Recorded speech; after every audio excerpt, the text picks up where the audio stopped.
Chers auditeurs, j'espère que vous allez bien. Nous retournons ensemble en Mondelzie pour ce 22e épisode du retour de l'opération Papillon. «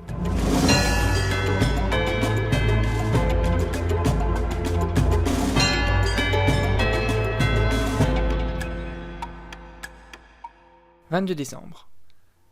Les révélations faites par Alfred la veille avaient redonné espoir à la petite troupe qui l'accompagne. Alors que le docteur Padanorak reste au chevet de Justine de Salami, et qu'un membre de l'expédition monte la garde devant la grotte, les autres insoumis s'enfoncent dans la forêt à proximité du campement. Leur objectif ? Tenter de trouver un endroit plus propice à leur établissement. Selon les dires d'Alfred Valamir, les arbres de la forêt en question n'ont que 50 à 70 ans tout au plus.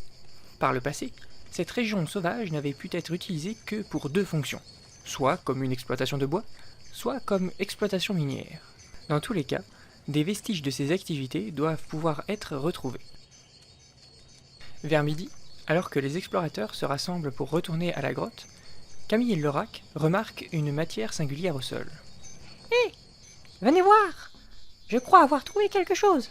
crie-t-elle à ses camarades, qui aussitôt accourent. « Quoi donc ?» questionne Bibulgar. « Vois donc !» lui répond la jeune femme.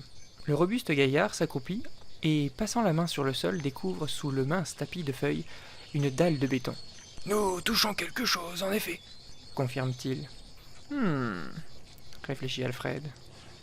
Ça me rappelle un des passages d'un bouquin que j'ai écrit sur la Grande Guerre. Se pourrait-il que nous ayons affaire à une ancienne base de dirigeables datant de la Grande Guerre? En tout cas, ce genre de choses ne ressemble pas à une exploitation minière ou sylvicole. Tâtant le sol pas à pas, la fine équipe remonte peu à peu vers les montagnes jusqu'à se retrouver au pied d'une immense porte de fer parfaitement camouflée par un amas de lianes et par la végétation environnante. « Base aérienne 705 !» lit Camille sur la porte. « Voyons si on peut entrer et en tirer quelque chose, » suggère Alfred. Alors que deux insoumis partent avertir le docteur et le garde resté dans la grotte, les hôtes scrutent minutieusement toute la longueur de la porte à la recherche d'une ouverture. Après quelques minutes, Bibulgar appelle ses partenaires. Il a trouvé une entrée. Laissant une sentinelle à l'extérieur, les 8 autres comparses s'engagent dans le ventre de la montagne. À l'intérieur, tout est sombre.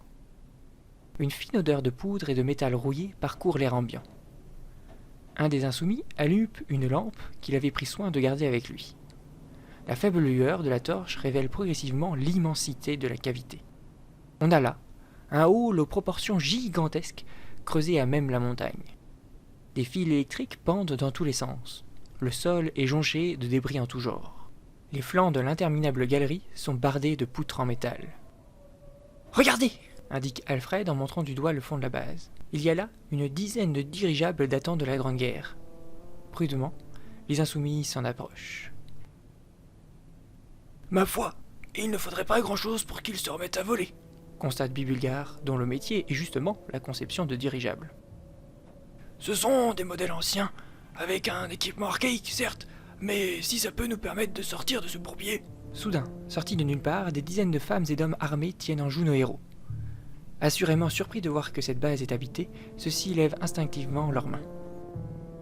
Un homme à la longue barbe rousse s'avance. « Qui êtes-vous » questionne-t-il. « Nous sommes des insoumis. Nous cherchons un refuge, » articule rapidement Bibulgar. « Vous venez de Thaïd » interroge de nouveau l'homme à la barbe rousse tout en baissant son arme. « Oui, c'est cela même. Nous sommes les seuls survivants de l'expédition qui a libéré Justine de Salami, » répond Alfred d'un ton plus assuré que Bibulgar. « Et où est Justine de Salami ?»« Elle est mourante. Nous avons élu domicile dans une grotte pas très loin d'ici. Et vous ? Qui êtes-vous » L'homme à la barbe rousse ordonne de baisser les armes. « Je me prénomme Patrick Iriakak, et nous sommes des habitants de la région de Mont-Garlac, qui avons fui l'oppression du Grand Scan. Voilà une dizaine de jours que nous sommes installés ici, à la fois pour échapper aux tyrans, bien sûr, mais aussi pour préparer une riposte. Cette ancienne base datant de la Grande Guerre est l'endroit parfait pour ça. On y a trouvé de nombreuses armes et pas mal de matériel en tout genre.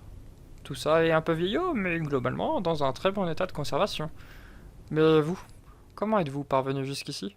Visiblement rassuré d'avoir affaire à des alliés, Alfred raconte l'entièreté de leur aventure depuis la libération de Justine de Selmille 5 jours plus tôt.